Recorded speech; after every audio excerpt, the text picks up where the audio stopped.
Hi students, welcome to my YouTube channel. तो आज की इस वीडियो में हम करने जा रहे हैं क्लास 11th मैथ के चैप्टर 2 का एग्जाम्पल नंबर 3, 4, 5 एंड 6।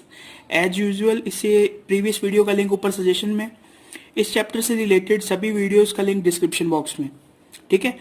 और जो स्टूडेंट्स इस चैनल पे पहली बार विजिट कर रहे हैं उन्हें मैं बता दूं कि इस चैनल पे हम क्लास 11th का कंप्लीट मैथ कर रहे हैं। चैप्टर 1 हमने कंप्लीट कर लिया है, चैप्टर 2 स्टार्ट किया हुआ है, ठीक है।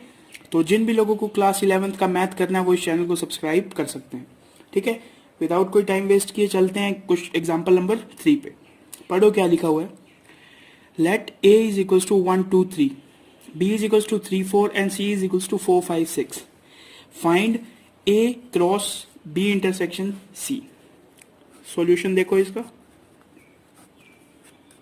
सबसे पहले हमें निकालना है b intersection c। b and c में इंटरसेक्शन देखो क्या आ रहा है। b एंड c में इंटरसेक्शन है 4। मल्टीप्लाई किससे करना है? a से। तो a को एक बार यहां लिख लो 1 2 3। फाइंड क्या करना है? a cross b intersection c। Starting में क्या है? a, यानी पहले कौन सा एलिमेंट पिक करेंगे? a का। तो 1 4 2 4 3 4। तो ये किसका आंसर आ गया हमारे पास? a cross b intersection c का।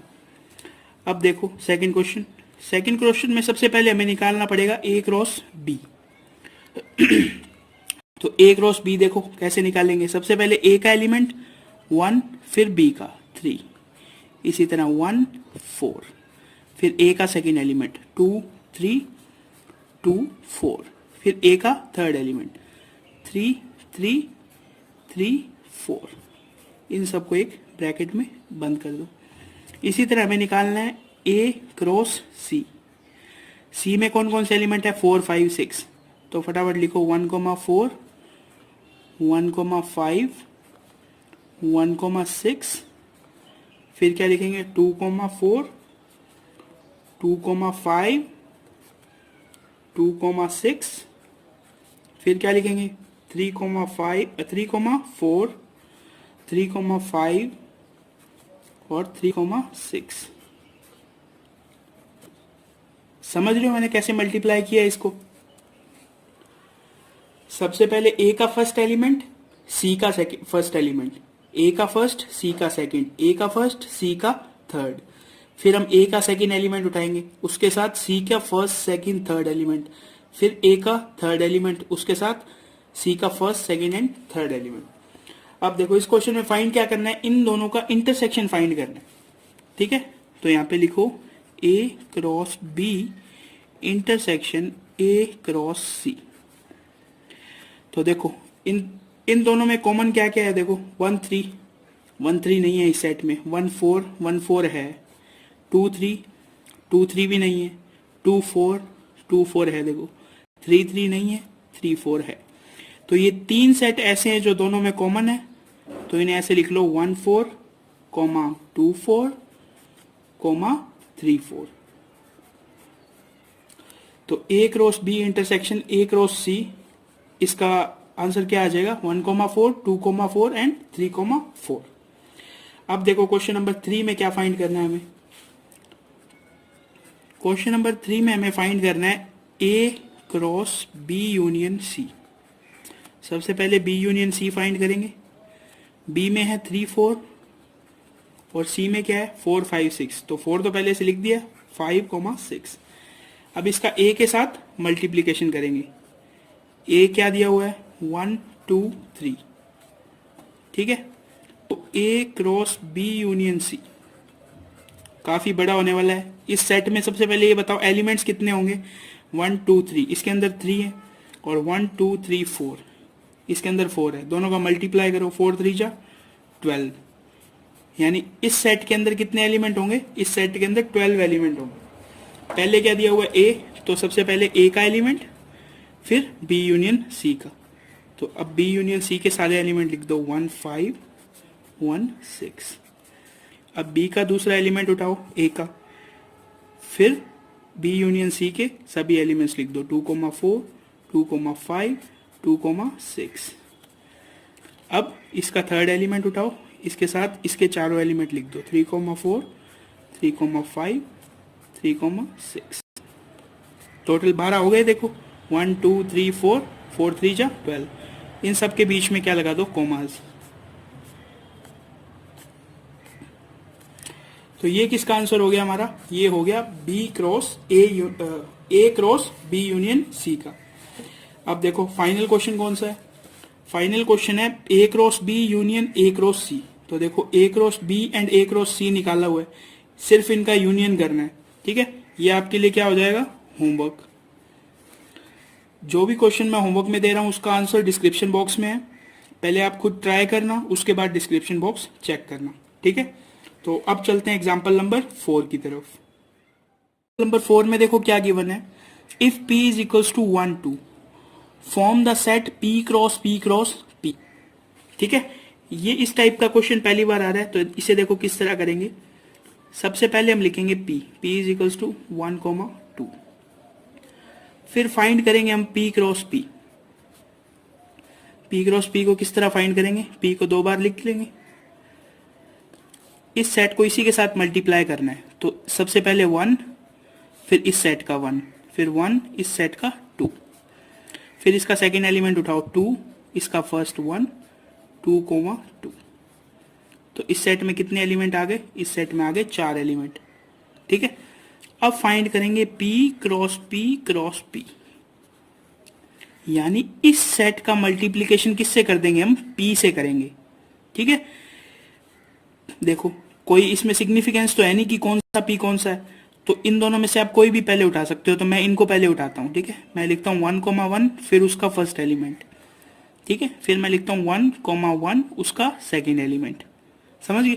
फिर मैं ये सेकेंड एलिमेंट उठाता हूँ 1, 2, फिर उसके 1 के साथ मल्टीप्लाई कर देता हूँ।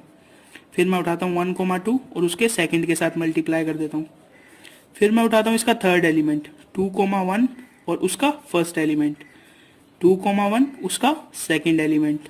समझ रहे हो किस तरह कर रहा हूँ मैं। फिर इसका मैंने क्या उठाया, लास्ट एलिमेंट 2, 2 मल्टीप्लाई 1 और 2, 2 मल्टीप्लाई 2। इस सेट में देखो कितने एलिमेंट आ गए, 1 2 3 4 5 6 7 8। 8 एलिमेंट किस तरह है आपको समझ में आया। P के अंदर कितने एलिमेंट है, 2। फाइंड क्या करना है हमें, P cross P cross P, यानी 2 क्रॉस 2 क्रॉस 2, 2 2 जा 4, 4 2 जा 8, यानी P क्रॉस P में कितने एलिमेंट होंगे, P क्रॉस P में 8 एलिमेंट्स। ठीक है, तो ये हो गया हमारा एग्जाम्पल नंबर 4। अब चलते हैं एग्जाम्पल नंबर 5 पे। नंबर 5 देखो, इसको थोड़ा सा समझने की जरूरत है, इसका आंसर कैसे लिखा हमने। तो देखो क्या लिखा हुआ है, if R is the set of all real number, what do the Cartesian product of R cross R and R cross R cross R represent। ठीक है, तो आपने फर्स्ट चैप्टर अच्छी तरह पढ़ा हुआ है, तो मैंने आपको बताया था R किसको रिप्रेजेंट करता है, सेट ऑफ रियल नंबर्स को रिप्रेजेंट करता है। ठीक है, सेट ऑफ रियल नंबर्स में वो सभी नंबर आते हैं जो भी आपके दिमाग में आते हैं, रूट्स वाले, पाई वाले, नेगेटिव, पॉजिटिव, रैशनल, इरेशनल, सभी नंबर किसके अंदर आते हैं, इस आर सेट के अंदर आते हैं। अब हमें फाइंड करना है आर क्रॉस आर। तो सोच के देखो, आर क्रॉस आर की तो कोई लिमिट ही नहीं होगी। तो जिस तरह हम सेट को भी रोस्टर फॉर्म में लिखते हैं और सेट बिल्डर फॉर्म में लिखते हैं, इसी तरह इसके प्रोडक्ट को भी हम रोस्टर फॉर्म और सेट बिल्डर फॉर्म में लिख सकते हैं। तो इसका रोस्टर फॉर्म लिखना तो बहुत मुश्किल है, क्योंकि रियल नंबर्स तो बहुत सारे होते हैं। तो मैं इसको सेट बिल्डर फॉर्म में किस तरह लिखूंगा, x, y। R cross R है, यानी इसके अंदर 2 एलिमेंट तो होंगे, x, y। और x, y को मैं क्या डिफाइन करता हूं, x, y belongs to r। क्या समझे, मैंने r क्रॉस r को सेट बिल्डर फॉर्म में लिख दिया। किस तरह, एक ब्रैकेट में x और y होंगे, और x और y दोनों कहां से बिलोंग करेंगे, r से। अब इसने पूछा है Cartesian products R cross R represent, ये चीज क्या रिप्रेजेंट करती है। तो देखो ये चीज क्या रिप्रेजेंट करती है, this represent all the coordinates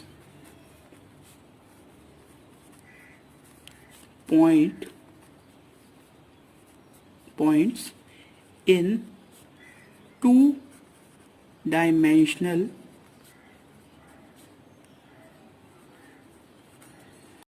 space. इस चीज को ध्यान से समझना मैंने क्या लिखा है। जब भी देखो हम कोई ग्राफ बनाते हैं तो उसके अंदर हम दो एक्सिस लेते हैं, एक लेते हैं एक्स और एक लेते हैं वाई। इस लाइन का मतलब है जब हम कोई भी दो एक्सिस लेते हैं तो उससे जो स्पेस बनता है, स्पेस यानी ये जो जगह बनती है, इसे कहते हैं टू डायमेंशन स्पेस। अगर हमने सपोज करो एक जेड एक्सिस और ले लिया तो ये किस तरह का स्पेस बन जाएगा, ये बन जाएगा थ्री डायमेंशनल स्पेस। ठीक है, तो अब मैंने सपोज करो एक्स वाई दो एक्सिस लिए, इस एक्स वाई के अंदर आप कोई भी पॉइंट लगा दो, उस पॉइंट पे आप क्या लिखोगे, सपोज आपने लिखा 1,2, तो ये 1,2 कहां से बिलोंग करेगा, ये 1,2 आर क्रॉस आर के सेट में होगा। कोई भी पॉइंट ले लो, आप यहां ले लो 3,4, ये पॉइंट भी कहां पे होगा, ये पॉइंट भी इसके अंदर होगा। समझ गए। इसी तरह देखो R cross R cross R, R cross R cross R, क्या लिखेंगे हम इसे सेट बिल्डर फॉर्म में, x comma y comma z, where x comma y comma z belongs to R. क्या लिखेंगे, this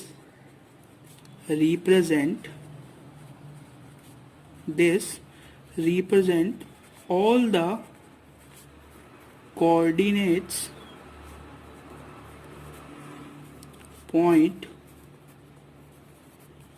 in 3D space। 3D space का मतलब three dimensional space.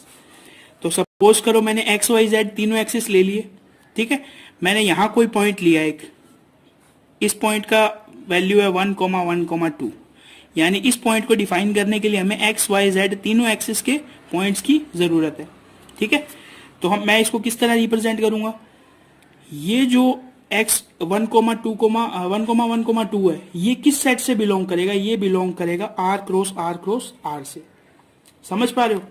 तो इसलिए इसने इस क्वेश्चन में यही पूछा था भी r cross r and r cross r क्या चीज रिप्रेजेंट करते हैं।